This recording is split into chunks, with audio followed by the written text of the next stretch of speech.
Alright, so the Vegas GP was announced, and this is a huge deal. This is a huge deal to seal for Formula One. Absolutely huge. How do I say this in the most concise way? Saudi Arabia is the most lucrative deal by contract. This is the most lucrative, it's the most lucrative race by contract, right? Vegas is going to be the most lucrative race by exposure. Because this race is going to be everywhere. Everywhere. And why that is because, well, the geography is perfect. They're running it down the Vegas Strip. Now Bernie tried and tried and tried. He tried his utmost for decades to get a street circuit in Las Vegas and close down the Vegas Strip for a weekend. He tried, right? Because of course, if you run the race and the Vegas Strip is incorporated, you have perfect geography. It's literal perfect geography. And you've got the track map right here. You can see the Ferris wheel, the fountain. Like, wow. Imagine the cars blasting past the fountain at 300 kph. It's insane. Huge, massive imagery. Massive imagery. The geography is perfect. They've got this their fake Eiffel Tower there. I'm gonna upset someone saying it's a fake Eiffel Tower, but they got their fake Eiffel Tower there. They got the fountain. They got the whole strip. Not the whole strip, I suppose. I guess they would only get like half the strip or 3/4 of the strip, but they've closed down the strip for a weekend. The type of guarantees that have to be made to all of the casino owners, the hotel owners, there's probably some Michelin-starred restaurants, and you have to make you have to promise all these types of VVIPs that this Formula One weekend you're bringing in here to close down the strip for, you have to, guarantee them that they're either making the same money or more money. They're probably making more money. Probably making more money than they would normally make. Alright? I mean, quite frankly, it's probably $1 billion weekend that they've got lined up here. Because I'm just looking at the circuit map. It looks like $1 billion weekend. It really does. I mean, how many people can the space even host? Like, how many tourists can the space even host? I have no idea. I genuinely have no idea, but this looks like $1 billion weekend. You got the Ferris wheel, the strip, and the track, and the track doesn't even have to be good. This is the value of this deal. This is the true value of this Las Vegas deal.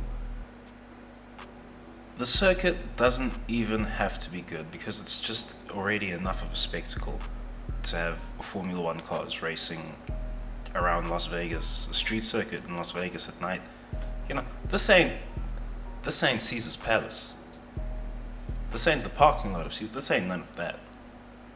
The parking lot of Caesar's Palace? Like, what a joke is that? This ain't that. This is so far from that. This is the dream Grand Prix Bernie had been trying to get fixed for his entire tenure as the owner of F1. His entire tenure he tried to do this.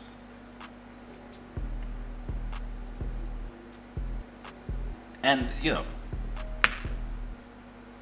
this Grand Prix might be a Monaco 2.0. It might be a Monaco 2.0.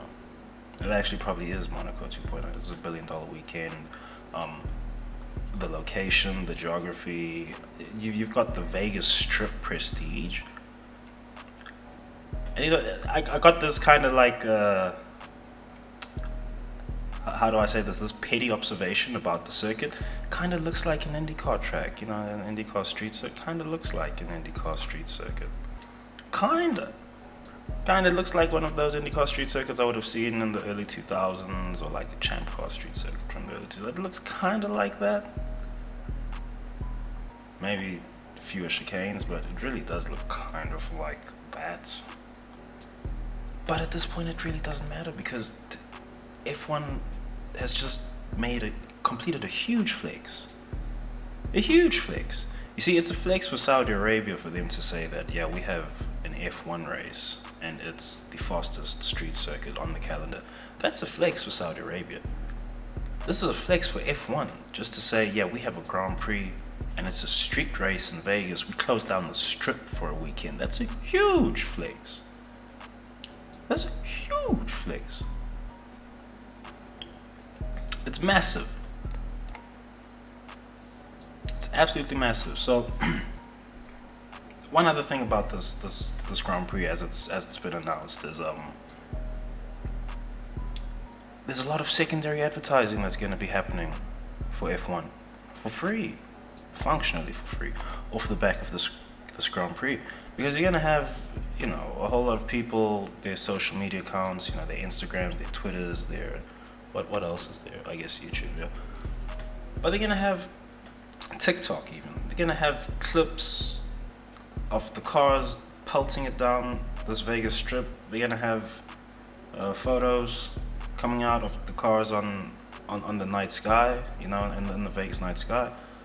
And it's going to be absolutely immense. I mean, an F1 car powering down the Vegas strip, you know, in anger, that image is probably worth, I don't know, $1 million before you actually get the cars racing on the circuit, right? It is probably worth $1 million, especially if the image is at night, right? With the whole lighting, the whole neon atmosphere off the Vegas Strip. This is huge. This is an absolutely immense deal for Formula One. I salute Chase Carey and Stefano Domenicali, whoever was involved in getting this deal over. All I can really do is just like tip my hat to these guys, because this is no easy deal to make. No easy deal at all. So well done to all parties involved. I am expecting a good Grand Prix. When we do go Vegas, I'm expecting a good Grand Prix, good racing. I am expecting that. And I'm expecting an event. This will be a huge event every year. This is Monaco 2.0. This is the American Monaco Grand Prix. And, you know, if push comes to shove, they will drop Texas. They will drop Texas and Miami in a heartbeat, so long as they get to keep this Vegas circuit on the calendar. Anyway, thank you for listening, and have a good day.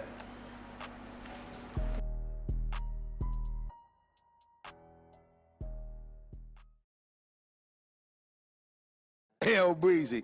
Let me show you how to keep the dice rolling when you're doing that thing over there, homie. Hey, let's go! Cause I'm feeling like I'm running and I'm feeling like I gotta get away.